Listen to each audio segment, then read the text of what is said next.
حضرات وقار، اللہ رب العزت کی مقدس کتاب قرآن مجید کا 30واں پارہ سورہ علق کی ابتدائی آیات، یہ وہ آیات ہیں کہ جن کو پہلی وحی بھی کہا جاتا ہے۔ پس منظر کچھ یوں ہے کہ نبوت ملنے سے قبل اللہ کے آخری نبی حضرت محمد رسول اللہ صلی اللہ علیہ وسلم آپ اکثر و بیشتر کچھ ایام کے لیے گوشہ نشینی اختیار کرتے،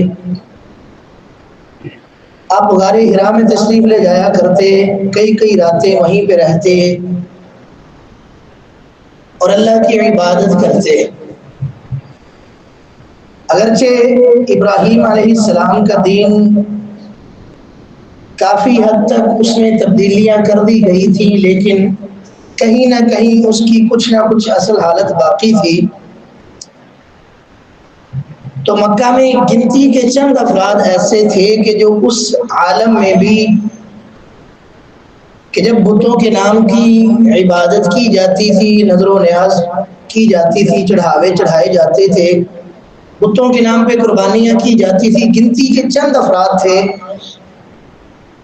کہ جن کو اللہ رب العزت نے تمام خرافات سے، اسلام کے آنے سے پہلے بھی اللہ رب العزت نے ان کو محفوظ رکھا۔ انہی میں سے اللہ کے نبی صلی اللہ علیہ وآلہ وسلم بھی تھے۔ آپ اللہ کی عبادت کیا کرتے کئی راتیں۔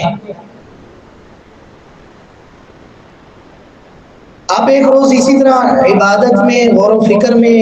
مشغول تھے کہ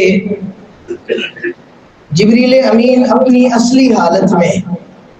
اللہ کے نبی صلی اللہ علیہ وسلم نے جبریل امین کو اصلی حالت میں صرف 2 مرتبہ دیکھا ہے، ورنہ جب وہ اللہ کے نبی صلی اللہ علیہ وسلم کے پاس جب بھی وحی لے کے آیا کرتے تو اللہ کے نبی صلی اللہ علیہ وسلم کے صحابی تھے حضرت دہیہ کلبی رضی اللہ تعالیٰ عنہ، وہ ان کی صورت اختیار کر کے اکثر و بیشتر وحی لایا کرتے تھے۔ تو اصل حالت میں اللہ کے نبی صلی اللہ علیہ وآلہ وسلم نے 2 مرتبہ جبریل امین کو دیکھا ہے، ایک جب وہ پہلی وحی لے کے آئے تھے، اور دوسرا جب معراج کی رات اللہ کے نبی صلی اللہ علیہ وسلم سدرۃ المنتہا کے قریب پہنچے تو اس وقت آپ نے جبریل امین کو ان کی اصل صورتحال میں دیکھا۔ جبریل امین اللہ کے نبی صلی اللہ علیہ وسلم سے کہتے ہیں کہ پڑھیے، تو اللہ کے نبی صلی اللہ علیہ وآلہ وسلم آپ نے کبھی بھی کسی استاد کے پاس بیٹھ کے باقاعدہ تعلیم حاصل نہیں کی تھی، تو اس لیے آپ نے جواب دیا کہ ما انا بقارئ، مجھے پڑھنا نہیں آتا۔ پھر کہا کہ پڑھیے، پھر آپ نے یہی جواب دیا کہ ما انا بقارئ، میں پڑھنے والا نہیں ہوں۔ تو جبریل امین نے معانقہ کیا، اللہ کے نبی صلی اللہ علیہ وسلم کو گلے سے لگا کے تھوڑا سا دبایا اور پھر سے یہ کہا کہ پڑھیے، اقرأ بسم ربک الذی خلق، اس رب کے نام سے پڑھیے کہ جس رب نے پیدا کیا۔ خلق الانسان من علق، اللہ رب العزت نے انسان کو ایک لوتھڑے سے پیدا کیا۔ اقرأ وربک الاکرم، پڑھیے کہ آپ کا رب بڑا ہی عزت والا ہے۔ الذی علم بالقلم، جس نے قلم کے ذریعے انسان کو تعلیم دی۔ علم الانسان ما لم یعلم، اللہ نے انسان کو وہ چیزیں سکھائیں کہ جو انسان نہیں جانتا تھا۔ ہمیں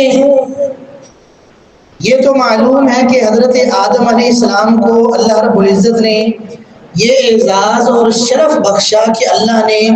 ساری مخلوق سے آدم علیہ السلام کو سجدہ کروایا۔ بلا شبہ یہ امتیاز تھا، ایک فوقیت تھی، ایک فضیلت تھی، لیکن ایک فضیلت اس سے بھی پہلے اللہ رب العزت نے آدم علیہ السلام کو عطا کی تھی۔ فضیلت کیا ہے؟ اللہ رب العزت نے سورۃ البقرہ میں ارشاد فرمایا وَعَلَّمَ آدَمَ الْأَسْمَاءَ كُلَّهَا، اللہ رب العزت نے آدم علیہ السلام کو تمام اشیاء کے نام پہلے سے ہی سکھا دیے تھے۔ ثم عرضهم على الملائکہ، پھر فرشتوں کے سامنے ان کو پیش کیا، کہنے لگے کہ انبئونی باسماء هؤلاء، اللہ نے فرشتوں سے کہا کہ مجھے ان چیزوں کے نام بتائیے۔ تو فرشتوں نے جواب دیا کہ سبحانک لا علم لنا الا ما علمتنا، اے اللہ تو پاک ہے، ہمیں اسی چیز کا علم ہے جو تو نے ہمیں سکھائی، اس کے علاوہ ہمارے پاس کچھ بھی علم نہیں ہے، تو ہی جاننے والا حکمت والا ہے۔ پھر اللہ رب العزت نے آدم علیہ السلام کو بتایا کہ یا آدم انبئهم باسمائهم، کہ اے آدم علیہ السلام ان کو ذرا ان کے ناموں کی خبر دیجئے۔ اس ساری تمہید کا مقصد کیا ہے کہ اللہ رب العزت نے حضرت انسان کو جو دوسری مخلوقات جس میں اللہ کے نوری فرشتے بھی شامل ہیں، ناری جنات بھی شامل ہیں، اور اسی طرح زمین میں موجود چرند پرند درند ہر طرح کی مخلوق جسے ہم جانتے ہیں جسے نہیں بھی جانتے، اللہ رب العزت نے سبھی کے اوپر انسان کو فضیلت اور فوقیت اس وجہ سے دی ہے کہ اللہ رب العزت نے انسان کو علم جیسی دولت سے مالا مال کیا ہے۔ انسان علم رکھتا ہے، انسان سیکھتا ہے، انسان سکھاتا ہے، اور اسی وجہ سے انسان کو دیگر مخلوقات کے اوپر اللہ رب العزت نے فوقیت دی ہے۔ اور یہ سیکھنے سکھانے کا عمل انسان کی پیدائش کے ساتھ ہی شروع ہو جاتا ہے۔ فرمایا نبی کریم صلی اللہ علیہ وآلہ وسلم نے اطلب العلم من المہدی الی اللحد، کہ پنگھوڑے سے لے کر کے قبر تک تم علم حاصل کرتے رہو۔ طلب العلم فریضۃ علی کل مسلم و مسلمہ، کہ علم حاصل کرنا ہر مسلمان مرد اور عورت کے اوپر فرض ہے۔ انسان کی انسانیت کا معیار ہی ہے کہ وہ علم رکھتا ہے، انسان کی فضیلت کا سبب ہی یہ ہے کہ وہ علم رکھتا ہے، وہ سیکھنے کی جستجو کرتا ہے۔ تو یوں سمجھیے کہ کوئی بھی پیدا ہونے والا انسان ہے، اس کا سب سے پہلا حق یہ ہے کہ اسے اچھی تعلیم دی جائے۔ اللہ کے نبی صلی اللہ علیہ وآلہ وسلم روز اللہ کے سامنے ایک دعا کیا کرتے تھے، اللہم انی اسألک علما نافعا وعملا متقبلا ورزقا طیبا، اللہ میں تجھ سے ایسے علم کا سوال کرتا ہوں جو نفع دینے والا ہو، جو لوگوں کو فائدہ دینے والا ہو۔ گویا کہ علم وہی ہے کہ جو لوگوں کے لیے فائدے کا باعث بنے، لوگوں کے لیے جب وہ کسی بھی حوالے سے وہ نفع مند ثابت ہو۔ جو علم لوگوں کو نقصان دینے کے لیے ایجاد کیا جائے وہ علم نہیں ہے۔ جب بھی اللہ رب العزت سے دعا مانگے تو علم نافع جو لوگوں کے لیے فائدے مند ہو اس چیز کا علم مانگے، اور ایسے تمام علوم سے دور رہیں کہ جو لوگوں کے لیے نقصان کا باعث بنتے ہیں۔ ایسی تعلیم کا بھی ذکر اللہ رب العزت نے سورۃ البقرہ میں کیا ہے کہ ایک بستی کے اوپر اللہ نے 2 فرشتے بطور آزمائش نازل کیے تھے جو لوگوں کو جادو سکھاتے تھے۔ اللہ نے فرمایا کہ فَيَتَعَلَّمُونَ مِنْهُمَا مَا يُفَرِّقُونَ بِهِ بَيْنَ الْمَرْءِ وَزَوْجِهِ، جو میاں اور بیوی کے درمیان جدائی ڈالنے کے لیے وہ جادو سیکھا کرتے تھے۔ فرمایا کہ وہ چیزیں سیکھتے تھے ما یضرهم ولا ينفعهم، جو صرف ان کو نقصان دیتی تھی، فائدہ کچھ نہیں دیتی تھی۔ تو علم وہی علم ہے کہ جو وہ لوگوں کے لیے فائدہ مند ہو، اور یہ جو لوگوں کو فائدہ دینے والا علم ہے انسان سیکھ لیتا ہے اور کسی کو سکھا دیتا ہے یا کسی کے سیکھنے کا سبب بن جاتا ہے۔ یہ ایسی چیز ہے، یہ ایسا اجر و ثواب ہے کہ جو اللہ رب العزت انسان کے لیے اس کے فوت ہو جانے کے بعد بھی جب تک اس کا علم زندہ رہتا ہے، جب تک اس کے علم سے لوگ فائدہ اٹھاتے رہتے ہیں، اللہ تعالیٰ اس کو اجر و ثواب عطا کرتا رہتا ہے۔ اللہ کے نبی صلی اللہ علیہ وسلم نے ارشاد فرمایا کہ اذا مات الانسان انقطع عنه عمله، انسان جب فوت ہو جاتا ہے اعمال کا سلسلہ ختم ہو جاتا ہے، کوئی بھی نیکی پھر اس کو نہیں ملتی ہے۔ الا من ثلاث، فرمایا کہ 3 قسم کی نیکیاں ایسی ہیں کہ جن کا اجر و ثواب انسان کے مٹی تلے چلے جانے کے بعد بھی، اس دنیا سے اس کا سلسلہ منقطع ہو جانے کے بعد بھی اللہ رب العزت کو اس کا نیکی کا اجر و ثواب دیتا رہتا ہے۔ فرمایا الا من صدقۃ جاریہ، ایسا صدقہ، ایسی نیکی جو جاری رہنے والی ہے اور مسلسل لوگوں کو فائدہ دے رہی ہے۔ آپ کوئی درخت اگا دیتے ہیں، کسی کو کوئی قرآن مجید یا کوئی ایسی تعلیم والی کتاب آپ کو کسی کے تحفے کے طور پہ دے دیتے ہیں، آپ لوگوں کے لیے کوئی سایہ دار چیز، کوئی مسافر خانہ بنوا دیتے ہیں کہ جس سے لوگ مستفید ہوتے رہیں، تو ایسا وہ عمل جو انسان نے کوئی اس طرح کا کیا ہو جو وہ صدقہ جاریہ بن جاتا ہے۔ جب تک وہ چیز استعمال ہوتی رہتی ہے انسان کے نامہ اعمال میں برابر اجر و ثواب لکھا جاتا ہے۔ اور فرمایا کہ او ولد صالح یدعو لہ، ایسی اولاد جو نیک ہے اور وہ نیک اولاد اپنے والدین کے لیے دعا کرتی رہے، تو جب تک وہ دعا کرتی رہے گی، جب وہ دعا کرے گی، انسان کے نامہ اعمال میں نیکیاں لکھی جاتی رہیں گی، اس کے درجات بلند ہوتے رہیں گے، اس کی خطائیں معاف ہوتی رہیں گی، اللہ کے اس کے درجے بلند ہوتے رہیں گے۔ اور فرمایا کہ او علم ينتفع به، ایسا علم کہ جس علم سے لوگوں کو فائدہ دیا جائے۔ بیٹا کرسی سے نیچے ہو جائے، نیچے بیٹھے۔ ایسا علم جو لوگوں کے لیے نفع کا باعث بنے، ایسی تعلیم جو لوگوں کو فائدہ دیتی ہو، ایسی تعلیم بھی انسان کے لیے مسلسل جاری رہنے والی نیکی ہے، اس کا جو ثواب بھی اس کے مرنے کے بعد، اس دنیا سے چلے جانے کے بعد اسے ملتا رہتا ہے۔ تو علم ایسا حاصل کیجئے جو علم نفع والا ہو۔ اب یہاں پہ بھی ہمارے ہاں ایک بہت بڑا گیپ ہے، ہم نے یہ سمجھ رکھا ہے کہ شاید وہ علم کہ جو انسان کے لیے نیکیوں کا باعث ہے، وہ علم کہ جس کے بارے میں اللہ رب العزت نے، اللہ کے نبی صلی اللہ علیہ وسلم نے یہ بشارت سنائی کہ من سلک طریقا یلتمس فیہ علما، جو انسان کسی ایسے راستے پہ چلتا ہے کہ جس میں وہ علم کی تلاش کرتا ہے، اللہ تعالیٰ اس کے لیے جنت کا راستہ آسان کر دیتا ہے۔ اور فرمایا کہ جو انسان علم حاصل کرنے کی راہ پہ چلتا ہے تو اللہ کے فرشتے لَتَضَعُ أَجْنِحَتَهَا رِضًا لِطَالِبِ الْعِلْمِ، اللہ کے فرشتے ایسے علم کے متلاشی کے قدموں تلے اپنے پروں کو بچھا دیتے ہیں، ان کا احترام کرتے ہوئے، ان کا ادب کرتے ہوئے۔ جو علم سیکھنے کے راستے پہ چل پڑتا ہے، فرمایا اللہ کے نبی صلی اللہ علیہ وسلم نے وَإِنَّ الْعَالِمَ لَيَسْتَغْفِرُ لَهُ مَنْ فِي السَّمَاوَاتِ وَمَنْ فِي الْأَرْضِ، جو انسان علم کے راستے پہ چل پڑتا ہے، زمین و آسمان کی ہر چیز اس کے لیے اللہ کے حضور استغفار کرتی ہے۔ ذرا سوچئے، سعادت دیکھیے کہ انسان علم حاصل کرتا ہے اور اس علم حاصل کرنے والے کے لیے زمین و آسمان کی ہر چیز اس کے لیے استغفار کر رہی ہے۔ فرمایا کہ حتیٰ کہ مچھلیاں پانی کے اندر، چیونٹیاں اپنی بلوں کے اندر جو ہے وہ اس آدمی کے لیے استغفار کرتے ہیں جو علم کے راستے پہ چل پڑتا ہے۔ اور قرآن مجید میں بھی اللہ رب العزت نے یہ بات ارشاد فرمائی کہ انما یخشی اللہ من عبادہ العلماء، اللہ رب العزت سے ڈرنے والے یہ علماء ہیں، اس کے بندوں میں سے جو اللہ سے ڈرتے ہیں وہ علماء ہیں۔ اور اللہ کے نبی صلی اللہ علیہ وآلہ وسلم نے بھی اسی طرح سے فضیلت بیان فرمائی کہ العلماء ورثۃ الانبیاء، علماء وہ انبیاء کے وارث ہیں، اکرم بہم وارثا و موروثا، کس قدر اچھے یہ وارث ہیں اور کس قدر عظیم وہ نبی ہے کہ جس کے یہ وارث بنے ہیں۔ تو اس لیے علم کی راہ کا ہمارا انتخاب جو وہ ہونا چاہیے، یہ ہماری اولاد کا حق ہے، یہ ہمارا حق ہے کہ ہم علم حاصل کریں۔ علم حاصل کرنے کے لیے کوئی عمر نہیں ہے۔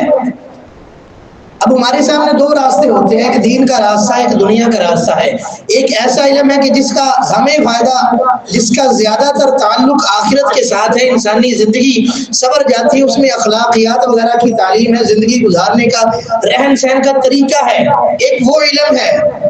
جسے ہم قرآن کا علم یا حدیث کا علم یا اسلام کا علم کہتے ہیں، اور ایک وہ علم ہے کہ جو بظاہر ہماری دنیا میں ہمارے لیے فائدہ مند ثابت ہوتا ہے۔ اس میں سائنس ہے، کمپیوٹر ہے، دیگر جو شعبہ جات ہیں کہ جن کا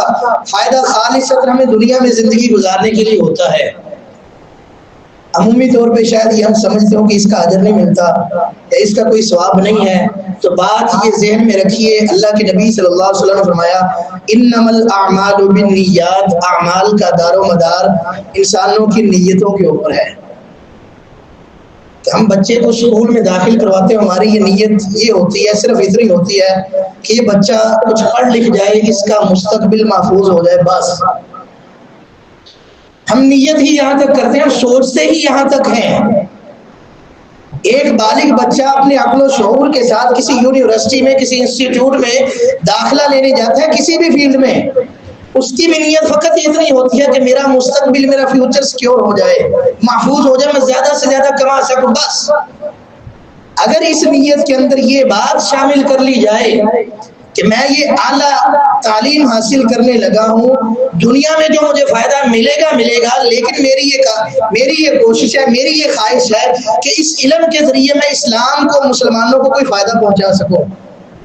ایک انسان سائنس میں قدم رکھتا ہے، سائنٹسٹ بننا چاہتا ہے، تو اس کی نیت کیا ہونی چاہیے کہ میں کوئی ایسی ایجاد کروں کہ جس کے ساتھ اسلام کو فائدہ ہو، مسلمانوں کو فائدہ ہو۔ اگر یہ نیت اس کی اس تعلیم میں شامل ہو جاتی ہے تو اللہ رب العزت اس بات کے اوپر قادر ہے کہ وہ جو انک، وہ جو سیاہی اس نے اپنے قلم میں جو اس نے استعمال کرنی ہے، اس کے جو پیپر جو اس نے کبھی ٹیسٹ کی صورت میں، کبھی نوٹس کی صورت میں، کبھی جو وہ امتحانات کی صورت میں جو اس نے پیپر استعمال کرنے ہیں، اللہ تعالیٰ ان کو بھی انسان کے نامہ اعمال نیکیوں والے میں تول دے گا۔ بات صرف حسن ظن کی ہے، بات صرف نیت کو درست کرنے کی ہے۔ دنیاوی تعلیم حاصل کریں کہ دنیا میں جو ملنا ہے وہ مل ہی جانا ہے، لیکن فقط نیت یہ رکھنے سے کہ میں اسلام کو فائدہ دوں، میرے اس علم کی وجہ سے مسلمانوں کا کوئی فائدہ ہو جائے، انسانیت کی کوئی خدمت ہو جائے، تو یہی تعلیم انسان کے لیے اجر و ثواب کا باعث بن جاتی ہے۔ علم وہ ایسی چیز ہے جو انسان کو رب سے جوڑے رکھتی ہے۔ آپ سورہ رحمان کا مطالعہ کیجئے، اللہ رب العزت نے اپنا تعارف بطور استاد کروایا ہے۔ الرحمن علم القرآن، رحمان وہ ذات ہے جس نے قرآن سکھایا۔ خلق الانسان، انسان کو پیدا کیا۔ علمہ البیان، اسے بولنے کا سلیقہ سکھایا۔ اور اللہ کے نبی صلی اللہ علیہ وسلم نے آپ جو اپنے اعزازات بیان کیا کرتے تھے ان میں سے ایک آپ نے یہ بھی ارشاد فرمایا کہ انما بعثت معلما، لوگوں میں استاذ بنا کے مبعوث کیا گیا ہوں، میں تعلیم دینے والا بنا کے مبعوث کیا گیا ہوں۔ یہاں سے آپ اساتذہ کی عظمت کا اندازہ لگائیے کہ اللہ کے نبی صلی اللہ علیہ وسلم نے انسانیت کے سامنے اپنا ایک تعارف بطور استاد بھی رکھا ہے۔ ذرا سوچیے اللہ کے نبی صلی اللہ علیہ وسلم نے کس کس چیز کی تعلیم دی ہے۔ آپ نے زندگی کا پورا پریکٹیکل جو ہے وہ اللہ کے نبی صلی اللہ علیہ وسلم کی زندگی کے اندر موجود ہے۔ آپ کسی بھی زاویے سے اللہ کے نبی صلی اللہ علیہ وسلم کو آپ کی زندگی کو دیکھ لیجئے، آپ کو جو ہے وہ اللہ کے نبی صلی اللہ علیہ وسلم ہر لحاظ سے کامل اور اکمل صورت میں آپ کو نظر آئیں گے۔ ریسرچ کا معاملہ ہے، اللہ رب العزت نے قرآن مجید میں جا بجا انسانوں کو یہی سبق دیا ہے کہ اولم یتفکروا، غور و فکر کیوں نہیں کرتے؟ افلا تتفکرون، افلا یتدبرون القرآن، افلا تذکرون، یہ سارے الفاظ اللہ رب العزت نے کس لیے دیے ہیں کہ اللہ رب العزت نے فرمایا کہ جن کو اللہ نے آنکھیں عطا کی ہیں ان آنکھوں کے ساتھ وہ مشاہدہ کریں، جن کو اللہ نے کان عطا کیے ہیں وہ کچھ سوچنے کی اور اپنے دل میں اتارنے کی کوشش کریں۔ اللہ رب العزت نے قدم دیا انسان مثبت استعمال کر سکے، ہاتھ اللہ نے عطا کیا ان سے کوئی فائدہ اٹھا سکے۔ اور اللہ رب العزت نے قرآن مجید میں عقل مند لوگ ہی ان کو قرار دیا ہے۔ ان فی خلق السماوات والارض واختلاف اللیل والنہار، کہ اللہ رب العزت نے فرمایا کہ زمین و آسمان کی تخلیق میں، رات اور دن کے آنے جانے میں عقل والوں کے لیے نشانیاں ہیں۔ لآیات لأولی الالباب، اللہ نے نشانیاں رکھی عقل والوں کے لیے، اور عقل والے اللہ نے کن کو قرار دیا؟ الذین یتفکرون الذین یذکرون اللہ قیاما وقعودا، جو کھڑے ہیں اللہ کو یاد کرتے ہیں، بیٹھے ہیں اللہ کو یاد کرتے ہیں، اور اپنے پہلوؤں کے بل لیٹے ہوئے ہیں تو اللہ کو یاد کرتے ہیں۔ اور مزید فرمایا کہ وَيَتَفَكَّرُونَ فِي خَلْقِ السَّمَاوَاتِ وَالْأَرْضِ، وہ زمین و آسمان کے اندر غور و فکر کرتے ہیں۔ ریسرچ ہم اسے ہی کہتے ہیں، زمین و آسمان کے اندر غور و فکر کرتے ہیں، اور جب وہ مشاہدہ کرتے ہیں، اللہ کی خلقت کو دیکھتے ہیں، اللہ کی مخلوق کو دیکھتے ہیں، اللہ کے نظام کا جب وہ مشاہدہ کرتے ہیں تو کہتے ہیں کہ سبحانک، اللہ تو پاک ہے، اتنا بڑا نظام چلانا یہ صرف تیرا ہی کام ہے۔ ربنا ما خلقت هذا باطلا، اللہ تو نے ان چیزوں کو بیکار تو نہیں نہ بنایا، کوئی نہ کوئی تو مقصد ہوگا۔ اللہ رب العزت نے انسان کو یہ شرف دیا ہے، فرمایا کہ الم تر ان اللہ سخر لكم ما في السماء والارض، آپ دیکھتے کیوں نہیں کہ اللہ تعالیٰ نے تمہارے لیے جو کچھ آسمانوں میں ہے اس کو بھی تمہارے سامنے مسخر کر دیا، سرنڈر کر دیا، جو کچھ زمین میں اللہ نے اس کو بھی تمہارا تابع فرمان کر دیا۔ انسان تسخیر کس طرح سے کرتا ہے؟ یہ علم کی بدولت ہی انسان تسخیر کرتا ہے۔ اسی مشاہدے کی بنیاد پہ انسان نے تسخیر کرنا سیکھا ہے۔ یہ قرآن مجید کی تعلیم ہمیں دنیا سے کاٹتی نہیں ہے، یہ ہمیں دور نہیں کرتی، یہ نہیں کہتی جو پہلے دیگر ادیان میں تھا کہ انسان سب سے کٹ کے الگ تھلگ ہو جائے، کوئی غاروں میں چلا جائے، کوئی پہاڑوں میں جا کے جھونپڑیاں بنا لے، کوئی جنگلات میں چلا جائے اور وہاں پہ جا کے جو صرف اللہ اللہ کرے، اسلام نے اس چیز سے منع کیا ہے۔ لا رہبانیت فی الاسلام، اسلام میں یہ درویشی کا تصور نہیں ہے کہ آپ سب سے کٹ کے الگ تھلگ ہو کے جو ہے وہ دنیا سے پتہ کاٹ لیں، آپ کو یہیں پہ رہنا ہے، یہیں پہ رہنا ہے، انہی لوگوں کے اندر رہنا ہے، ان سے ملنا جلنا ہے، ان کی جانب سے آنے والی اذیتوں پہ صبر کرنا ہے اور حتی الامکان اپنے آپ کو لوگوں کے لیے فائدہ مند بنانا ہے۔ اور ان ساری چیزوں کے لیے سب سے بنیادی چیز کیا ہے جو اللہ رب العزت نے نبی کریم صلی اللہ علیہ وسلم کو بھی طور خاص کہی کہ وَقُلْ رَبِّ زِدْنِي عِلْمًا، کہ حضور آپ فرما دیجئے کہ اے میرے رب میرے علم میں اضافہ فرما۔ چیزیں مشکل ہے، نہیں سیکھی جا رہی، آپ صرف اتنے الفاظ پڑھنا شروع کر دیجئے، اللہ رب العزت جو ہے وہ ذہن کے دریچے کھول دیتا ہے، بند دماغوں کو اللہ کھول دیتا ہے، علم میں اضافہ ہونا شروع ہو جاتا ہے۔ یہ کیسے ممکن ہے کہ وہ اللہ عالم ہے، وہ علم کو پسند کرتا ہے، ہم اس سے علم مانگے تو وہ عطا نہ کرے، یہ ممکن ہی نہیں ہے۔ وَعَلَّمَكَ مَا لَمْ تَكُنْ تَعْلَمْ وَكَانَ فَضْلُ اللَّهِ عَلَيْكَ عَظِيمًا، حضور اللہ نے آپ کو وہ چیزیں سکھائی ہیں جو آپ نہیں جانتے تھے، آپ کے اوپر اللہ کا فضل بہت بڑا ہے۔ تو علم سے رشتہ جوڑیے۔ آج جو دن یہ گزر رہے ہیں ان میں مدارس میں بھی جو داخلے کھلے ہیں اور اس کے علاوہ جو اسکول کالجز میں بھی داخلے کھلے ہیں، اپنے بچوں کو دین کی تعلیم سے اور دنیاوی تعلیم سے اچھی نیت لے کر کے روشناس کروائیں، اللہ رب العزت یقیناً ایک جیسا ہی اجر عطا کرے گا۔ ہمارے ہاں یہ گیپ ہے، ہم جو دین اور دنیا کو الگ نظر سے دیکھتے ہیں، ہم نے الگ نظر سے دیکھنا ہی نہیں ہے، ہم نے دنیا پڑھنی ہے تو بھی وہ دین کا حصہ سمجھ کے پڑھنی ہے۔ اللہ کے نبی صلی اللہ علیہ وسلم نے زراعت کا جو ہے وہ آپ نے درس دیا ہے، آپ نے معیشت کے اصول قوانین مقرر کیے ہیں، آپ نے تجارت کے اصول بتائے ہیں، آپ نے جنگوں کے اصول بتائے ہیں۔ کوئی بھی مرحلہ، کوئی بھی پہلو زندگی میں پیش آنے والا ایسا نہیں ہے کہ جس کے بارے میں اللہ کے نبی صلی اللہ علیہ وسلم نے ارشادات نہ فرمائے ہوں، تو پھر کیوں ہم ان سے دور رہیں، ہم کیوں ان سے کٹ کے رہیں؟ تو اپنے آپ کو، اپنی اولاد کو جو وہ علم کی تعلیم لے کے آئیں اور ایسا علم سکھایا جائے کہ جو لوگوں کے لیے فائدہ مند ہو، ایسا علم سکھایا جائے کہ جو اللہ سے جوڑے، ایسا علم سکھایا جائے جو اللہ کی پہچان سکھائے۔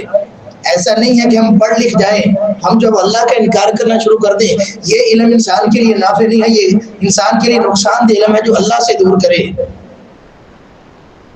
جو علم اللہ کے قریب کرتا ہے، جو اللہ کے ساتھ جوڑتا ہے، وہی علم فائدہ مند ہے، وہ چاہے دنیا کا علم ہے، وہ چاہے آخرت کا علم ہے، علم وہی فائدہ مند ہے جو انسان کو جو دوسروں کا ادب و احترام کرنا سکھائے، دوسروں کے مال کو، جان کو، عزت کو محفوظ کرنا سکھائے، وہی علم ہے۔ اللہ رب العزت سے دعا ہے کہ اللہ تعالی ہمیں علم حاصل کرنے اور اس کے اوپر عمل کرنے کی توفیق عطا فرمائے۔ وما علینا الا البلاغ۔